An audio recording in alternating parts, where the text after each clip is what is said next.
എന്തൊക്കെയുണ്ട് വിശേഷങ്ങൾ? എല്ലാവർക്കും സുഖം തന്നെയെന്ന് വിശ്വസിക്കുന്നു. ഞങ്ങളിവിടെ സുഖമായിരിക്കുന്നു. അപ്പോൾ ഞാനിന്ന് വന്നിരിക്കുന്നത് ഒരു സ്പെഷ്യൽ റെസിപ്പി ആയിട്ടാണ്. അതായത് നമ്മുടെ ആന്ധ്ര സ്റ്റൈല് മാങ്ങച്ചാറ്. അതിന് അവക്കായ എന്നും പറയും. അപ്പോൾ വളരെ എളുപ്പമാണ് ഉണ്ടാക്കാൻ, പക്ഷേ ചെറിയ ചെറിയ കാര്യങ്ങളുണ്ട്, അത് ശ്രദ്ധിക്കണം കേട്ടോ. അതുകൊണ്ട് നമ്മുടെ വീഡിയോ മുഴുവനും കാണണം. ചെറിയ ചെറിയ ടിപ്സ് ഞാൻ അതിൽ പറഞ്ഞിട്ടുണ്ട്. അപ്പോൾ മാത്രമാണ് നമ്മൾ കുറേ നാളുകൾ കേടുകൂടാതെ ഇരിക്കുകയുള്ളൂ. അപ്പോൾ കഴിഞ്ഞ വർഷം ഒരുപാട് പേര് എൻ്റെ അടുത്ത് റിക്വസ്റ്റ് ചെയ്തിട്ടുണ്ടായിരുന്നു മാങ്ങക്കാലായ സമയത്ത്. പക്ഷെ എനിക്ക് ഇവിടെ കിട്ടിയ മാങ്ങ നന്നായിരുന്നില്ല. അതുകൊണ്ട് കഴിഞ്ഞ വർഷം നിങ്ങൾക്ക് ഉണ്ടാക്കി കാണിച്ചു തരാൻ പറ്റിയില്ല. പക്ഷെ ഈ വർഷം ഇപ്പോൾ മാങ്ങയുടെ സീസണാണ്, നിറയെ മാങ്ങ കിട്ടുന്ന സമയമാണ്. അതുകൊണ്ട് എല്ലാവരും തയ്യാറാക്കി നോക്കുക. അപ്പോൾ നിങ്ങൾക്ക് തീർച്ചയായിട്ടും ഇഷ്ടപ്പെടുമെന്ന് തന്നെയാണ് ഞാൻ വിശ്വസിക്കുന്നത് കേട്ടോ. അപ്പോൾ എല്ലാവരും ഷെയർ ചെയ്യാൻ മറക്കരുത്. അതുപോലെ തന്നെ വീഡിയോസ് ലൈക്ക് ചെയ്യാനും സബ്സ്ക്രൈബ് ചെയ്യാത്തവരാരെങ്കിലും ഉണ്ടെങ്കിൽ സബ്സ്ക്രൈബ് ചെയ്യാനും മറക്കരുത്. അപ്പോൾ ഒട്ടും താമസിച്ചിട്ട് നമുക്ക് എങ്ങനെയാണ് രുചികരമായ ആന്ധ്ര സ്റ്റൈൽ മാങ്ങച്ചാർ തയ്യാറാക്കാം എന്ന് നോക്കിയിട്ട് വരാം. അപ്പോൾ നമുക്ക് നമ്മുടെ ആന്ധ്ര സ്റ്റൈലിലുള്ള മാങ്ങച്ചാർ തയ്യാറാക്കാം. അതിനുവേണ്ടി ഞാനിവിടെ എടുത്തിരിക്കുന്നത് 1 കിലോ മാങ്ങയാണ് കേട്ടോ. അപ്പോൾ പച്ചമാങ്ങ നല്ല കട്ടിയുള്ള മാങ്ങ, അതായത് തൊട്ട് കഴിഞ്ഞാൽ ഇങ്ങനെ സോഫ്റ്റ് ആയി ഇരിക്കാൻ പാടില്ല, നല്ല കട്ടിയുള്ള സ്ട്രോങ് ആയിട്ടുള്ള മാങ്ങ വേണം ഉപയോഗിക്കാൻ. അപ്പോൾ നമുക്ക് ആദ്യം തന്നെ ഈ മാങ്ങയെല്ലാം നന്നായി വാഷ് ചെയ്തിട്ട് തുടച്ച് വെക്കണം. ഒട്ടും തന്നെ വെള്ളം ഉണ്ടാവാൻ പാടില്ല കേട്ടോ, അത് ശ്രദ്ധിക്കണേ. അതിനുശേഷം ഒരു മാങ്ങ എടുക്കുക, ഇതേപോലെ ഇതിൻ്റെ ഈ ഭാഗത്തുനിന്ന് കട്ട് ചെയ്ത് കളയാം.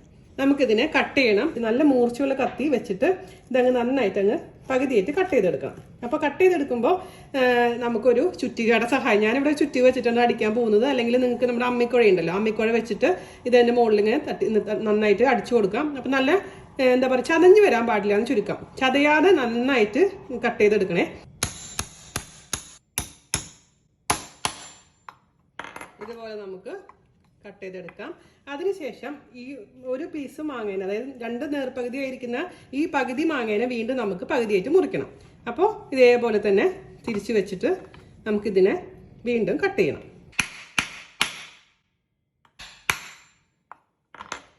എൻ്റെ ഫ്രണ്ട്സൊക്കെ പറയാറുണ്ട്, അവർ തമിഴ്നാട്ടിൽ ഇത് വാങ്ങിക്കുമ്പോൾ, ഇതിന് വേണ്ടിയിട്ടുള്ള അച്ചാറിന് വേണ്ടിയുള്ള മാങ്ങ വാങ്ങിക്കുമ്പോൾ അവിടെ നിന്ന് തന്നെ കട്ട് ചെയ്ത് വാങ്ങിക്കത്രേ. അവർക്കാണെങ്കിൽ അതിനുള്ള നല്ല മൂർച്ചയുള്ള വെട്ടുകത്തിയും കാര്യങ്ങളൊക്കെ ഉണ്ട്. സ്പെഷ്യലായിട്ടുള്ള ഒരു കത്തിൻ്റെ അവരുടെ അടുത്ത്. അതുകൊണ്ട് പെട്ടെന്ന് അവർ കട്ട് ചെയ്ത് തരും. നമുക്കിപ്പോൾ വീട്ടിൽ ഇതുപോലെ തന്നെ സൂത്രങ്ങൾ എന്തെങ്കിലും പ്രയോഗിച്ചാൽ മതി. പിന്നെ ശ്രദ്ധിക്കേണ്ട കാര്യം എന്താണെന്ന് അറിയാമോ? അപ്പോൾ ഈ കട്ടിയുള്ള ഭാഗം കളയരുത്. എന്നിട്ട് ഈ ഭാഗം ഉണ്ട്, ഇവിടെ നിന്നൊരു ഇതേപോലെ നൈസായിട്ടൊരു പാട പോലെ ഉണ്ടാവും. ആ പാട നമുക്ക് കൈ കൊണ്ടങ്ങ് ഉലിച്ച് കളയണം. ആ പാട ഉണ്ടെങ്കിലും ഈ സാധനം പെട്ടെന്ന് കേടായി പോകും. അപ്പോൾ ഇതുപോലെ നമുക്ക് ഇനി ഉലിച്ചെടുക്കാൻ പറ്റും. അത് ശ്രദ്ധിക്കേണ്ട ഒരു കാര്യമാണ്, അല്ലെങ്കിൽ പെട്ടെന്ന് തന്നെ അച്ചാർ കേടാവും. ഇത് പലരോടും ചോദിച്ചതിന് ശേഷം ചെയ്യുന്ന ഒരു വീഡിയോ ആണ് കേട്ടോ. അതുകൊണ്ടാണ് ഞാൻ പ്രത്യേകിച്ച് എടുത്ത് പറയുന്നത്. അപ്പോൾ ഇതിനു മുമ്പ് ഞാൻ ചെയ്ത് നോക്കിയപ്പോൾ ഈ സാധനം ഞാൻ കളഞ്ഞിട്ടുണ്ടായിരുന്നില്ല. അതുകൊണ്ട് എൻ്റെ അച്ചാർ പെട്ടെന്ന് തന്നെ പൂത്തുപോയി. അതുകൊണ്ട് ഈ പാട, ഈ സീഡിൻ്റെ മേലുള്ള ഇതുപോലെ നൈസായിട്ടുള്ള പാട നമ്മൾ റിമൂവ് ചെയ്യാൻ മറക്കരുത്. അതിനുശേഷം ഇതിനെ വീണ്ടും നമുക്ക് 3 കഷ്ണമായിട്ട് മുറിക്കാം. ഈ ഒരു സൈസിൽ എല്ലാതും ഇതേപോലെ തന്നെ മുറിച്ച് റെഡിയാക്കി വെക്കണം. അപ്പോൾ വീണ്ടും അടുത്ത പീസ് എടുക്കുക, ഇതിൻ്റെ ഈ പാടങ്ങ് റിമൂവ് ചെയ്യാം. അതിനുശേഷം ഇതേപോലെ തന്നെ കട്ട് ചെയ്യാം കേട്ടോ. അപ്പോൾ മൊത്തത്തിൽ 1 കിലോ മാങ്ങ വേണം നമുക്ക് എടുക്കാൻ. അതായത് എല്ലാം ഇതിലത്തെ ഉള്ളിലത്തെ സീഡും മറ്റേ കട്ടിയുള്ള ഭാഗമൊക്കെ റിമൂവ് ചെയ്തതിന് ശേഷം 1 കിലോ വെയിറ്റ് ഞാൻ നിങ്ങൾക്ക് കാണിച്ചു തരാം. അപ്പോൾ അതുവരെ ഞാൻ എല്ലാം ഇതേപോലെ തന്നെ ക്ലീൻ ചെയ്ത് കട്ട് ചെയ്ത് വെക്കാൻ പോവാണേ. പിന്നെ ശ്രദ്ധിക്കേണ്ടതെന്ന് വെച്ചാൽ നല്ല പുളിയുള്ള മാങ്ങ വേണം ഇതിന് വേണ്ടി ഉപയോഗിക്കാം. ഒട്ടും പുളിയില്ലാത്ത മാങ്ങ വെച്ച് ചെയ്ത് കഴിഞ്ഞാൽ നന്നായിട്ട് വരില്ല കേട്ടോ. അത്യാവശ്യം പുളിയും നല്ല ദശയുള്ള മാങ്ങ വേണം ഉപയോഗിക്കാൻ. നല്ല പച്ച മാങ്ങ. അപ്പം നിങ്ങൾക്ക് ഇതിനുള്ളിൽ പാട കൈ കൊണ്ട് റിമൂവ് ചെയ്യാൻ ബുദ്ധിമുട്ടാന്ന് തോന്നുകയാണെങ്കിൽ ഒരു കത്തി വെച്ചിട്ട് ആക്കിയാൽ മതി കേട്ടോ. പെട്ടെന്ന് തന്നെ നമുക്ക് ഇവിടെ നിന്ന് കിട്ടും. സൈഡിൽ നിന്ന് കിട്ടുവരാൻ കുറച്ച് ബുദ്ധിമുട്ടായിരിക്കും. അപ്പോൾ കത്തി വെച്ച് ഇങ്ങനെ ഒന്ന് കാണിച്ചു കഴിഞ്ഞാൽ പെട്ടെന്ന് തന്നെ നമുക്ക് ഈ പാട റിമൂവ് ചെയ്യാൻ പറ്റും കേട്ടോ. അപ്പം ഞാനിവിടെ മൊത്തം മാങ്ങ ഇതേപോലെ തന്നെ കട്ട് ചെയ്ത് വെച്ചിട്ടുണ്ട്. കറക്റ്റ് 1 കിലോ 18 ഗ്രാം മാത്രമേ എക്സ്ട്രാ ഉള്ളൂ. നേരത്തെ പറഞ്ഞില്ലേ കേടായ പീസസ്, അതായത് ഇപ്പോൾ ഇത് കണ്ടില്ലേ, ഇത് ഞാൻ മുറിച്ചെടുത്ത സമയത്ത് ഇവിടെ കുറച്ചൊന്ന് ചതഞ്ഞു പോയി. അപ്പോൾ ഇത് എടുക്കാൻ പാടില്ല. നല്ല സ്റ്റേൺ ആയിട്ടുള്ള ഭാഗം മാത്രം, നല്ല കട്ടിയുള്ള ഭാഗം മാത്രമേ എടുക്കാൻ പാടുള്ളൂ. അതുപോലെ ഈ ഭാഗത്തൊന്നും ഈ കട്ടിയുള്ള ഭാഗം ഇല്ല, അതുകൊണ്ട് ഇത് എടുക്കുന്നില്ല. പിന്നെ അതുപോലെ തന്നെ ഇത് നോക്കുമ്പോൾ ഇതിൻ്റെ ഉള്ളിൽ കുറച്ച് ശരിയാണ്, നല്ല മാങ്ങയല്ല. അതിൻ്റെ ഉള്ളിൽ ഇങ്ങനെ ഒരുമാതിരി പോട് പോലെ ഉണ്ട്. അങ്ങനത്തെ മാങ്ങ എടുക്കാൻ പാടില്ല കേട്ടോ. അപ്പോൾ അതെപ്പോഴും ശ്രദ്ധിക്കണേ, ഇങ്ങനെ കേടായ ഭാഗങ്ങളൊന്നും എടുക്കരുതേ. നല്ല ക്ലീൻ ആയിട്ടുള്ള തുണി വെച്ചിട്ട് നന്നായിട്ട് തുടക്കണേ. വെള്ളം നമ്മൾ ഓൾറെഡി വാഷ് ചെയ്ത് തുടച്ച് വെച്ചിരിക്കുന്ന മാങ്ങയായിരുന്നെങ്കിൽ പോലും ഈ കട്ട് ചെയ്ത സമയത്തുള്ള വെള്ളം കളയാൻ വേണ്ടിയിട്ടാണ്. പിന്നെ ഓരോ പീസും സെപ്പറേറ്റ് ആയിട്ട് തുടച്ചിട്ട് ഒരു പാത്രത്തിലോട്ട് ഇട്ട് കൊടുക്കാം. ആ പാത്രത്തിലും വെള്ളം ഉണ്ടാവാൻ പാടില്ല, അത് പ്രത്യേകിച്ച് ശ്രദ്ധിക്കുക കേട്ടോ. അപ്പോൾ മൊത്തത്തിൽ ഇത് ഞാൻ തുടച്ച് അതിലിട്ട് കൊടുക്കുകയാണ്. അപ്പോൾ നമ്മുടെ മാങ്ങ ഞാനിവിടെ ടർക്കി ടവലിൽ ഒരു 10-15 മിനിറ്റ് വെച്ചിട്ടുണ്ടായിരുന്നു. അപ്പോൾ അതിന് കംപ്ലീറ്റ് വെള്ളം പോയിട്ടുണ്ട്. നമുക്കിനി ഇതിന് ഒരു പാത്രത്തിലോട്ട് ഇട്ട് കൊടുക്കാം. ഇനി ഇതിനു വേണ്ടി നമുക്ക് വേണ്ടത് കടുകാണ്. ഞാനിവിടെ 150 ഗ്രാം കടുകാണ് എടുത്തിരിക്കുന്നത്. ഏകദേശം 1 കപ്പോളം വരും. അപ്പൊ ഇത് ഒന്ന് വെയിലത്ത് വെച്ചൊന്ന് ഉണക്കുക. അതായത് ഒട്ടും തന്നെ നനവോ ഒന്നും ഉണ്ടാവാൻ പാടില്ല. വെയിലത്ത് വെച്ച് ഒന്ന് ഉണക്കുകയാണെങ്കിൽ ഒരു ദിവസം മാത്രം മതി. അല്ലെങ്കിൽ ജസ്റ്റ് ഒന്ന് ചൂടാക്കി എടുക്കുക. ഒട്ടും തന്നെ ചൂടുണ്ടാവാൻ പാടില്ല. ഇങ്ങനെ ഇരിക്കുന്ന കടുക് നമുക്കൊന്ന് നന്നായിട്ടൊന്ന് പൊടിച്ചെടുക്കണം കേട്ടോ. മിക്സിയിലിട്ട് പൊടിച്ചെടുക്കുക. പിന്നെ അതുപോലെ തന്നെ നമുക്ക് വേണ്ടത് ഉലുവയാണ്. ഉലുവ 1 ടേബിൾ സ്പൂൺ. ഇതും കടുകിന്റെ കൂട്ടത്തിൽ കൂടെ ഒന്ന് പൊടിച്ചെടുക്കുക കേട്ടോ. പിന്നെ നമുക്ക് വേണ്ടത് ഉപ്പാണ്. ഉപ്പ് എന്ന് പറയുമ്പോൾ നല്ല കല്ലുപ്പാണ് ഞാൻ എടുത്തിരിക്കുന്നത്. കല്ലുപ്പ് ഒന്ന് മിക്സിയിലിട്ട് ഒന്ന് പൊടിച്ചെടുത്തിട്ടുണ്ട്. ഇതിന്റെ കണക്ക് 100 ഗ്രാം. അപ്പോൾ അളവ് പറയുകയാണെങ്കിൽ 5.5 ടേബിൾ സ്പൂൺ കേട്ടോ.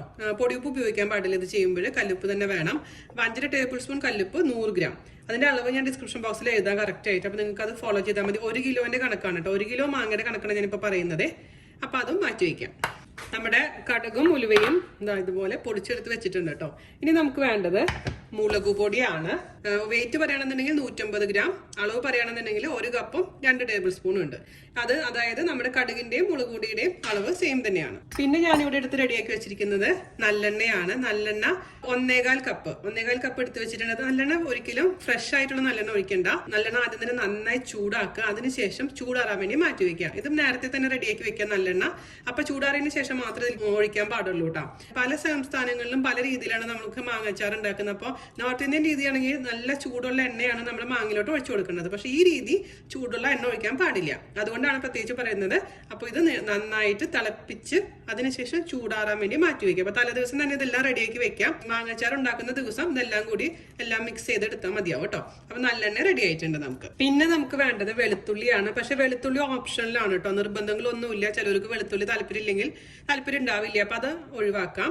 ഞാനിപ്പോൾ ഒരു കുടം വെളുത്തുള്ളി, അതായത് 12 എണ്ണം, 12 അല്ലിയാണ് എടുത്തിരിക്കുന്നത്. അതിനെ നമുക്ക് ചെറുതായിട്ട് മുറിച്ചിട്ട് വെച്ചിട്ടുണ്ട്. വെള്ളമൊന്നും ഉണ്ടാവാൻ പാടില്ല. അത് പ്രത്യേകിച്ച് ശ്രദ്ധിക്കാം. ഇതും കൂടെ നമ്മുടെ മാങ്ങയുടെ കൂട്ടത്തിൽ കൂടെ ചേർത്ത് കൊടുക്കാം.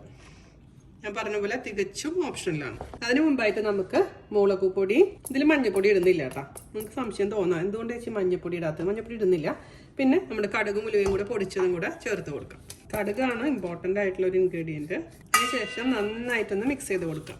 മുളക് പൊടി നമുക്ക് ചൂടാക്കേണ്ട ആവശ്യമൊന്നുമില്ല. നമ്മൾ എടുത്ത് വെച്ചിരിക്കുന്ന ഉപ്പും കൂടെ ഇതിൽ കൂടെ ചേർത്ത് കൊടുക്കുകയാണ്. ഞാൻ ഒരു പ്രാവശ്യം ഉണ്ടാക്കി നോക്കിയപ്പോൾ കറക്റ്റ് അളന്ന് വെച്ചിരിക്കുന്ന കാരണമാണ് ഇത്രയും കറക്റ്റായിട്ട് അളവ് പറയുന്നത്. പിന്നെ 2 ദിവസം കഴിയുമ്പോൾ നിങ്ങൾക്ക് മനസ്സിലാവും. ഉപ്പ് കുറവ് പോലെ തോന്നുന്നുണ്ടെങ്കിൽ നിങ്ങൾക്ക് എപ്പോൾ വേണമെങ്കിലും ഉപ്പ് ചേർത്ത് കൊടുക്കാം. അതായത് വിത്തിൻ 2 ഡേയ്സ് കേട്ടോ ഉപ്പ് ചേർത്ത് കൊടുക്കാം. അപ്പോൾ ഉപ്പും കൂടെ ചേർത്ത് ഇതിൽ കൂടെ ഒന്ന് മിക്സ് ചെയ്ത് കൊടുക്കാം. പുളിയുള്ള മാങ്ങ ആയിരിക്കണം പ്രത്യേകിച്ച് പറയണമെന്ന് വെച്ചാൽ, അല്ലെങ്കിൽ നമ്മൾ ഉപ്പിന്റെ കണക്കൊക്കെ തെറ്റിപ്പോവും. നമുക്ക് കുറച്ച് എണ്ണ എടുത്തിട്ട് മാങ്ങയുടെ കൂട്ടത്തിൽ കൂടെ ഒഴിച്ചു കൊടുക്കാം. നമ്മൾ ഉപയോഗിക്കുന്ന പാത്രങ്ങളാണെങ്കിലും കയ്യിലുകളാണെങ്കിലും സ്പൂണുകളാണെങ്കിലും എല്ലാം നന്നായി തുടച്ച് ഡ്രൈ ആക്കി വെക്കണം. അത് മറക്കരുത് കേട്ടോ. അതിനുശേഷം നമുക്ക് നന്നായിട്ട് ഇതങ്ങ് മിക്സ് ചെയ്തെടുക്കാം. ഈ എണ്ണ ചേർത്തിരിക്കുന്ന മാങ്ങയിലോട്ട് നമുക്ക് മുളകും ഉപ്പും ഉലുവയും കൂടി ചേർത്തിരിക്കുന്ന കൂട്ടങ്ങ് ഇട്ട് കൊടുക്കാം.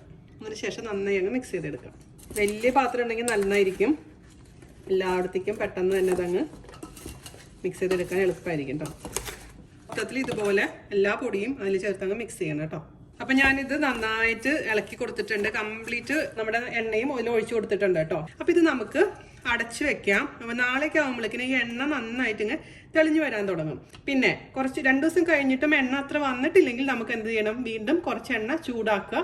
അതിനുശേഷം ചൂടാറിയതിനു ശേഷം ഒഴിച്ചു കൊടുക്കുക. അടച്ചു വെക്കാം. അതിനുശേഷം നാളേക്ക് ഇതിന്റെ കൺസിസ്റ്റൻസി ഇതിന്റെ എങ്ങനെയാണെന്ന് നമുക്ക് നോക്കാം. അപ്പോൾ അത് 2 ദിവസം ഞാൻ അടച്ചു വെച്ചിട്ടുണ്ടായിരുന്നു സ്റ്റീൽ പാത്രത്തിൽ വെച്ചിട്ട് തന്നെ. അപ്പൊ എണ്ണ ഇങ്ങനെ മേലോട്ട് വന്നിട്ടുണ്ട്. പക്ഷെ ഇപ്പൊ നോക്കുമ്പോഴും ഒരുപാട് എണ്ണ ഇല്ല. അപ്പൊ അതിന്റെ അർത്ഥം എണ്ണ കുറവാണെന്നാണ്. അപ്പൊ നമുക്ക് വീണ്ടും എണ്ണ ഒഴിക്കണം. ഞാൻ നിങ്ങൾക്കൊന്ന് കാണിച്ചു തരാൻ വേണ്ടിയിട്ടാണ്. കാരണം ഒരുപാട് എണ്ണ നിങ്ങൾ ആദ്യം തന്നെ ഞാൻ ഒഴിക്കുന്നത് കാണുമ്പോൾ നിങ്ങൾ വരിക, ഇത് ചേച്ചി എന്തിന് ഇത്ര എണ്ണ ഒഴിക്കുന്നതെന്ന്. അതുകൊണ്ട് അത് പറഞ്ഞ് മനസ്സിലാക്കി തരാൻ വേണ്ടിയിട്ടാണ് ഇങ്ങനെ കാണിച്ചു തരുന്നത്. അപ്പൊ ഇത്ര എണ്ണ മാത്രമാണെന്നുണ്ടെങ്കിൽ ഈ സംഭവം പൂപ്പിൽ പിടിച്ചു പോകും. അപ്പൊ പൂപ്പിൽ പിടിക്കാതിരിക്കണമെങ്കിൽ എന്ത് ചെയ്യണം, വീണ്ടും എണ്ണ ഒഴിക്കണം. ഞാൻ നേരത്തെ പറഞ്ഞ പോലെ എണ്ണ ഒഴിക്കുമ്പോൾ എപ്പോഴും ചൂടാക്കിയതിനു ശേഷം ചൂടാറിയിട്ട് മാത്രം ഒഴിക്കാൻ പാടുള്ളൂ. ചൂട്ടോട് കൂടുതൽ എണ്ണ ഒഴിക്കാൻ പാടില്ല. അപ്പൊ നമുക്ക് കുറച്ച് എണ്ണ ഒഴിച്ചു കൊടുക്കാം കേട്ടോ. ഇതിപ്പോ വീണ്ടും ഞാൻ 1.25 കപ്പ് എണ്ണ ചൂടാക്കിയിട്ട് ചൂടാറാൻ വേണ്ടി വെച്ചിട്ടുണ്ടായിരുന്നു. അതാണ് ഒഴിച്ചു കൊടുക്കുന്നത് കേട്ടോ. നമുക്ക് കുറച്ച് ഒഴിച്ച് മിക്സ് ചെയ്ത് കൊടുക്കുക. ഇനി നമുക്ക് വേറൊരു കുപ്പിയിലോട്ട് മാറ്റാം. നമ്മൾ കുപ്പിയാണെങ്കിൽ നല്ലോണം വാഷ് ചെയ്തിട്ട് തുടച്ച് ഒന്ന് ഉണക്കിയതിന് ശേഷമുള്ള കുപ്പിയിലേക്ക് വേണം ഇത് ഇട്ട് കൊടുക്കാൻ. ഒരിക്കലും പ്ലാസ്റ്റിക്കിന്റെ പാത്രങ്ങൾ നമ്മൾ ഉപയോഗിക്കരുത് കേട്ടോ. അപ്പോൾ കൂടുതൽ എണ്ണ നമുക്ക് ഒഴിച്ചു കൊടുത്തോണ്ടിരിക്കാം. പിന്നെ ഇതിന്റെ രുചി ഒന്ന് നോക്കണം. എന്നിട്ട് ഉപ്പ് കുറവ് പോലെ തോന്നുകയാണെങ്കിൽ കുറച്ചും കൂടി ഉപ്പാവാം. എണ്ണ ഇതിന്റെ മുകളിൽ തെളിഞ്ഞ് നിൽക്കുന്ന പോലെ ഒഴിക്കണം. നല്ലെണ്ണയാണ് ഒഴിക്കേണ്ടത് കേട്ടോ. സൺഫ്ലവർ ഓയിലൊന്നും ഒഴിക്കരുതേ, നല്ലൊരു വാസന വരുന്നുണ്ട്. നമ്മുടെ എണ്ണ ചൂടാക്കാണ്ട് ഒഴിച്ചിട്ടുണ്ടെങ്കിൽ വേറൊരു ടേസ്റ്റാണ്. ഞാൻ ഉണ്ടാക്കി നോക്കിയപ്പോൾ എനിക്കെന്തും ഇഷ്ടമായില്ല, അതുകൊണ്ടാണ് ഞാൻ പ്രത്യേകിച്ച് ഇതെടുത്ത് പറയുന്നത്. മൊത്തത്തിൽ ഒഴിക്കുന്നുണ്ട് കേട്ടോ ഞാൻ.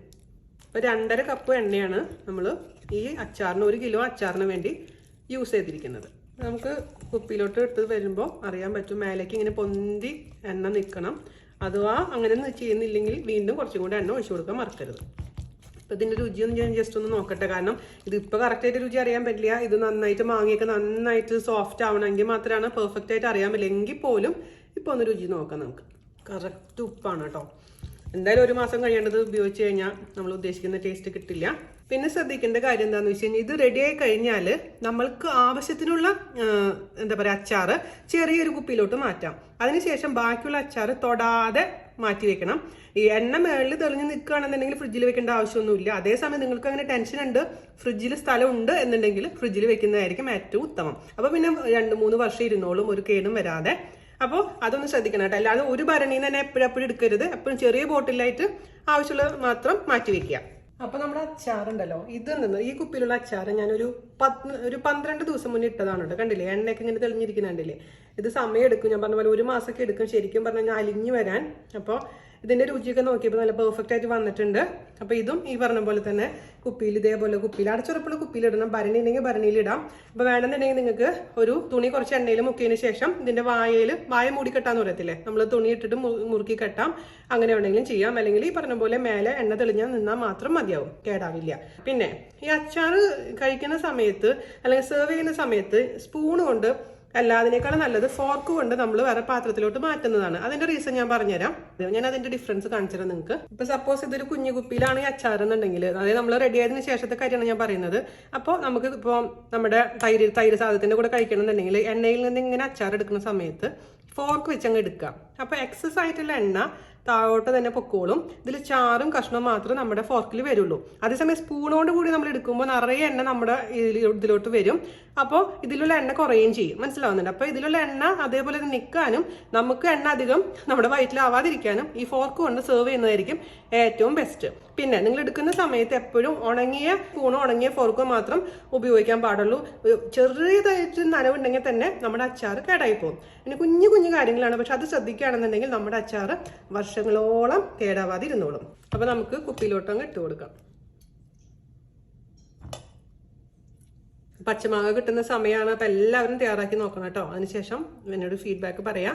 വീഡിയോ ഇഷ്ടമായിട്ടുണ്ടെങ്കിൽ, നമ്മുടെ അച്ചാർ ഉണ്ടാക്കുന്ന ഇഷ്ടമായിട്ടുണ്ടെങ്കിൽ നിങ്ങൾ മാക്സിമം ഷെയർ ചെയ്യുക. നമ്മുടെ വീഡിയോസ് എല്ലാവരിലും എത്തിക്കുക കേട്ടോ.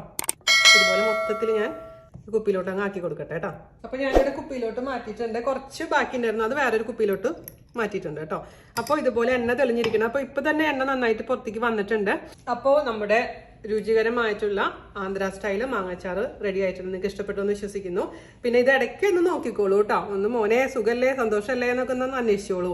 കാരണം ഇതിന് പൂപ്പിലൊക്കെ വന്നു കഴിഞ്ഞാൽ നമ്മൾ ചെയ്ത് മുഴുവൻ വെള്ളത്തിലാവും. അതെപ്പോഴും ശ്രദ്ധിക്കാം. എന്തായാലും ഞാനിപ്പോൾ ഇവിടെ അടുക്കളയിൽ തന്നെ വെച്ചിരിക്കുന്ന നമ്മൾ എപ്പോഴും നമ്മൾ കണ്ണെത്തുന്ന സ്ഥലത്ത് വെച്ചാൽ മതി. അപ്പോൾ എപ്പോഴും നമ്മൾ ശ്രദ്ധിക്കുമല്ലോ. അപ്പോൾ ഇത്രയും സിമ്പിളാണ്, ബട്ട് പവർഫുൾ ആണ്. അപ്പോൾ എല്ലാവരും തയ്യാറാക്കി നോക്കിയതിന് ശേഷം ഫീഡ്ബാക്ക് പറയാനും വീഡിയോ ഇഷ്ടമായിട്ടുണ്ടെങ്കിൽ ഷെയർ ചെയ്യാനും മറക്കരുത്. അപ്പോൾ അടുത്ത അടിപൊളിയായിട്ടുള്ള റെസിപ്പി ആയിട്ട് വരുന്നവരെ നന്ദി, നമസ്കാരം. Thank you.